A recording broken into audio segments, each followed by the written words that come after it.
Breaking news share कर रहे हैं। PP chairman Bilawal Bhutto Zardari पारां हैदराबाद में गैस सिलेंडर फाटण सबब थियल जानी नुक़सान ते दुख जो इज़हार किया है। हादसे में ॿारनि समेत क़ीमती हयातियूं ज़ाया थियण जी ख़बर ॿुधी ॾुखारो आहियां।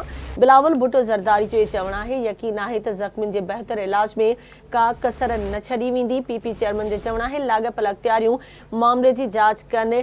जेकॾहिं वाक़ियो कंहिं मुजरमानी ग़लफ़त जो आहे त ज़िम्मेवार कानून जे कटहरे में हुजण घुरिजनि। मुस्तक़बिल में अहिड़नि हादसनि जी रोकथाम लाइ असराइता क़दम खयां वञनि। पीपी चेयरमैन बिलावल भुट्टो ज़रदारी जो चवणु आहे। पीपी चेयरमैन पारां फ़ौतियुनि जे ख़ानदाननि सां ताज़ियत जो इज़हार कयो वियो आहे। ज़ख़्मियुनि जी जल्द सिहतयाबी जी दुआ कई वई आहे। ब्रेकिंग न्यूज़ अवां सां शेयर कई पिया। पीपी चेयरमैन बिलावल भुट्टो ज़रदारी पारां हैदराबाद में गैस सिलेंडर फाटण सबब थियल जानी नुक़सान ते दुख जो इज़हार कयो वियो आहे।